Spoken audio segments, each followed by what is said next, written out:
What's going on, everyone? Welcome back to the show. So today I want to talk about this Frank James story, the subway shooting that just happened a couple of days ago. I also want to talk about New Jersey because New Jersey, there's a proposal out there for a gas rebate, so I want to talk about that. But first off, on this channel, we talk about financial news and what's going on in Washington, D.C. If that sounds like something interesting to you, please subscribe to the channel and hit that little bell notification. That way you get notified anytime we put out a video. And like always, if you see my name and a picture of me in the comment section, make sure you see a check mark next to my name. That check mark signifies that it's me. If you do not see that check mark, it's not me. It's someone trying to impersonate me. Okay, so many of you might not know this, but I have a law enforcement background. I retired. I've been working for 21 years. I was working as a probation officer. I also worked investigations with detectives in a local police agency. So I have a little background when it comes to the criminal system and how things work. And I've had some people that have watched my videos and some of my friends say, hey, you need to talk about more of these criminal justice cases. And so I'm going to start doing that. I'll talk a little bit more about some of the criminal justice cases, some of the cases that we're seeing in front of us, as well as I'm going to continue to talk about what's going on in Washington, D.C. But I want to incorporate this because some of these stories are really, really interesting. And this is Frank James.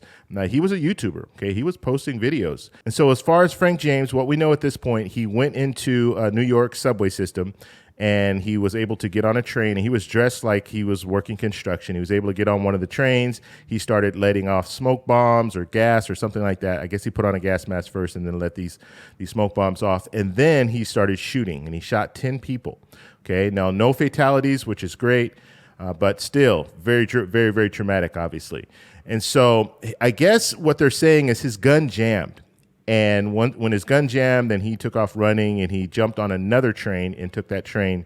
And that's the way that he was able to escape. Now, one thing that I found interesting is they were saying that the surveillance that they had wasn't working. The cameras weren't working. I don't know if that was true, but that's something that I heard. Now, one thing you have to understand, now I know this from experience, it's not always what the press is telling you, okay? And sometimes they make mistakes. Sometimes they'll say something, because I have been working cases with detectives. We know the facts. We know what's going on. However, the press is saying something different. And so that does happen, and I realize that.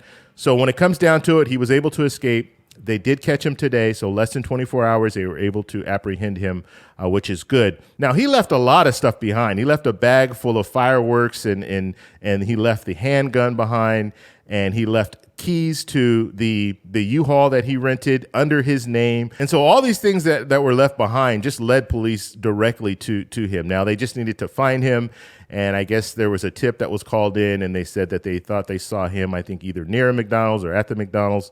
And then they were able to apprehend him in that vicinity. So that's good. That's a good news story that they were able to get him into custody. Now, these are still allegations. He's innocent until proven guilty, just like all of us in situations like this. Now, the interesting thing is he was a YouTuber. So he was on YouTube actually putting out content about just random things. I watched a couple of the videos. They were kind of just scattered all over the place. His channel now has been shut down. So you're not able to view any of his videos or anything like that. But people have also been asking, how was he able to buy a weapon? Because he was known to police. Okay, he had some misdemeanor charges, and so he had a criminal history. However, in some states, you're still able to buy a weapon even if you have misdemeanors. Okay, you have to. In some states, if you're at the level of felony, then you can't buy weapons. But if you have misdemeanors, you can still buy weapons. And so he was able to buy a handgun. That's how he bought his handgun. But everything went back to him. Now, one thing we can say is it doesn't look like he tried to cover his tracks at all. He just left everything and took off. So it didn't look like he had any type of a plan. But when it comes down to it, he's going to go through the court system, and I will follow this story and let you guys know what's going on.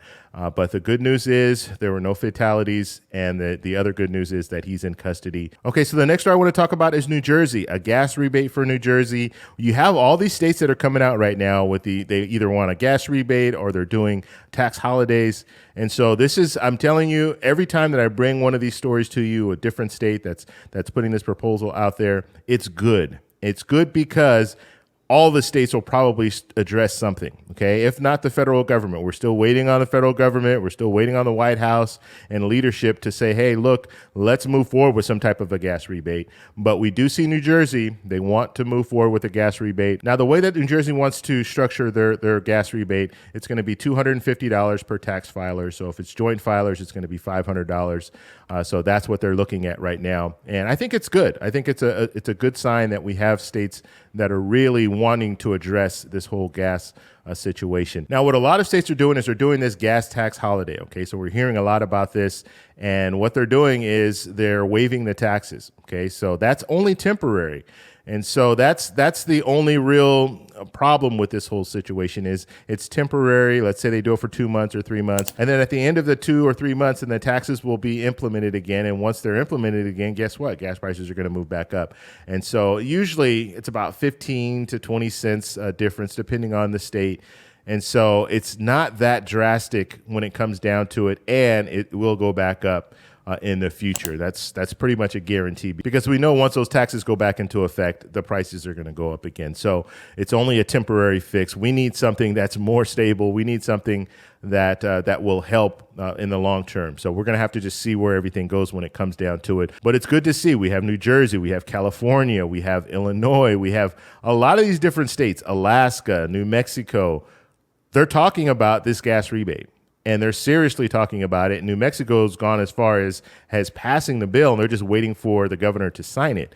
And so this is really, really good news for a lot of people. And I would imagine that every state will implement some type of a rebate or something to help those people. Even Hawaii, I think they're talking about some type of a gas rebate. Now, in your state, I want to know what's going on in your state, so let me know in the comment section below. What do you guys think about the gas rebate? What do you guys think about this Frank James story? Let me know down below. If you like this video, please give me a thumbs up. Please subscribe for more, and I'll talk to you in the next one.